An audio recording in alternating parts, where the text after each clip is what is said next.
बिहार में चुनावी माहौल चरम पर था। हर जिले में पोस्टर, नारे और भाषणों की गूंज थी। लेकिन पटना जिले के मोकामा से आई एक खबर ने इस चुनावी शोर को अचानक खामोशी में बदल दिया।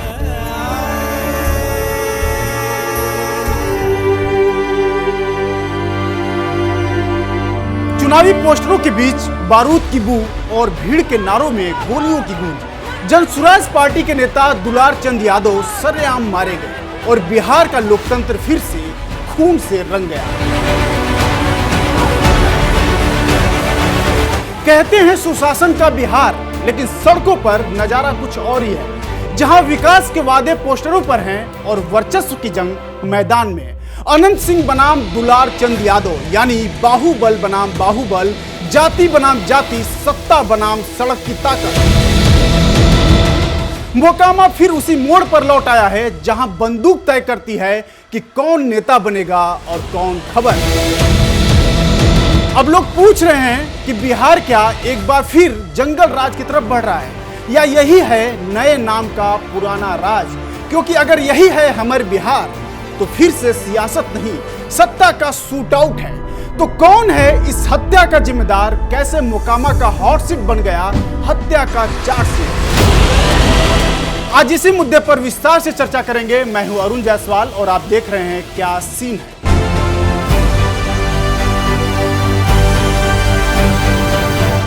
दुलार चंद यादव की हत्या सिर्फ एक व्यक्ति की मौत नहीं, यह उस राजनीति की याद थी जहां बंदूकें भाषणों से ज्यादा असर करती हैं। मोकामा जो कभी बाहुबल और सत्ता के गठजोड़ के लिए कुख्यात था, फिर से उसी खतरनाक पहचान की तरफ लौटता दिख रहा है। सबसे पहले बात करते हैं कि कौन थे दुलार चंद यादव। दुलार चंद यादव का नाम सुनते ही मोकामा के टाल इलाके के लोग दो तरह की प्रतिक्रियाएं देते हैं। कुछ उन्हें दबंग कहते हैं तो कुछ उन्हें मसीहा बताते हैं। 80 और 90 के दशक में जब बिहार में अपराध और जातीय राजनीति का बोलबाला था, दुलार चंद यादव ने अपने प्रभाव से एक छोटा साम्राज्य खड़ा कर लिया था। उन पर हत्या, अपहरण और रंगदारी जैसे 11 आपराधिक मामले दर्ज थे। फिर भी यादव समुदाय के बीच उन्हें रक्षक माना जाता था। एक ऐसा व्यक्ति जो अपने लोगों के लिए खड़ा होता था, भले ही कानून के दायरे के बाहर हो। राजनीति में उनका सफर 90 के दशक में शुरू हुआ जब उन्होंने लालू प्रसाद यादव के साथ हाथ मिलाया। वो मोकामा और बाढ़ इलाके में आरजेडी की जड़ें मजबूत करने वाले सबसे प्रभावशाली चेहरों में से एक बने। समय बदला तो उन्होंने दल बदले, आरजेडी से जेडीयू, फिर जनसुराज तक। यह लचीलापन दरअसल बिहार की राजनीति का आईना था, जहां विचारधारा नहीं, विकल्प और अवसर मायने रखते हैं। अब बात करते हैं उस दिन की जब चुनाव प्रचार जंग का मैदान बन गया और दुलार चंद यादव की मौत हो गई। दरअसल मोकामा के तारतार गांव की सड़क पर भीड़ जमा थी। जनसुराज पार्टी के प्रत्याशी पीयूष प्रियदर्शी का काफिला गांव से गुजर रहा था। इसी समय उसी रास्ते से जेडीयू प्रत्याशी और बाहुबली नेता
इनका दबदबा कितना है यह सब हम जानते ही हैं। इसकी चर्चा आज पूरे देश में हो रही है। उनके इंटरव्यू वायरल होते हैं, उन पर कई ढेर सारे आपराधिक केस पहले से हैं, जिसको लेकर बार बार सवाल उठाए जाते हैं। उनके दबंग रवैया को सभी जानते हैं कि जिसने उनके खिलाफ आवाज उठाई उनकी हत्या कर दी गई या फिर उनकी आवाज को दबा दिया गया।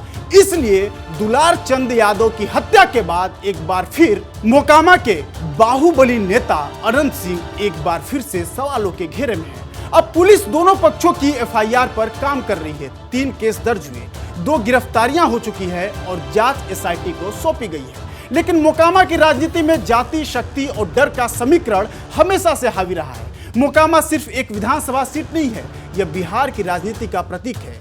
यहाँ जाति, अपराध और चुनावी शक्ति एक दूसरे में घुली हुई है। अनंत सिंह भूमिहार शक्ति के प्रतीक हैं, जबकि दुलार चंद यादव यादव शक्ति के। दोनों समुदाय इस इलाके की राजनीति में निर्णायक भूमिका निभाते हैं। जब दुलार चंद यादव जन स्वराज पार्टी के साथ जुड़े तो यादव वोटों का एक बड़ा हिस्सा वहां शिफ्ट होने लगा। यही बात अनंत सिंह के लिए खतरे की घंटी थी। कहा जा रहा है कि इस बार मोकामा की लड़ाई सिर्फ चुनाव नहीं बल्कि वर्चस्व की जंग बन चुकी है। कौन रहेगा मोकामा का असली मालिक? ऐसे में इन सब के बीच एक और सवाल उठता है कि क्या बिहार फिर जंगल राज की ओर जा रहा है? जंगल राज शब्द कौन? जंगल राज शब्द ये इंडिकेट करता है उस लालू के शासन की जो सन 1990 से साल 2005 तक था, जिसे जंगल राज कहा गया।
की ताकत कमजोर हो? क्या पुलिस और प्रशासन जानबूझकर देर से पहुंचे? क्या बिहार की राजनीति अब भी अपराधियों और बाहुबलियों के इर्द गिर्द घूमती है? और सबसे अहम, क्या जनता कभी डर की राजनीति से मुक्त हो पाएगी? खैर, फिलहाल एसआईटी जांच कर रही है। पुलिस वीडियो, फॉरेंसिक और गवाहों के बयानों को खंगाल रही है। वहीं दूसरी तरफ चुनाव आयोग ने मोकामा और आसपास के इलाकों में अवैध हथियारों की जांच और अवैध हथियारों को जमा कराने के आदेश दिए हैं। लेकिन राजनीतिक गलियारों में चर्चा साफ है, अगर जांच में अनंत सिंह फंसते हैं तो यह जेडीयू के लिए एक बड़ा झटका होगा, और अगर साजिश किसी तीसरे गुट की निकली तो बिहार की राजनीति का चेहरा एक बार फिर बदल सकता है। कुल मिलाकर दुलार चंद यादव की मौत सिर्फ एक अपराध नहीं, यह उस राजनीतिक संस्कृति की तस्वीर है जहां ताकत और आतंक को जनता के समर्थन से वैधता मिल जाती है।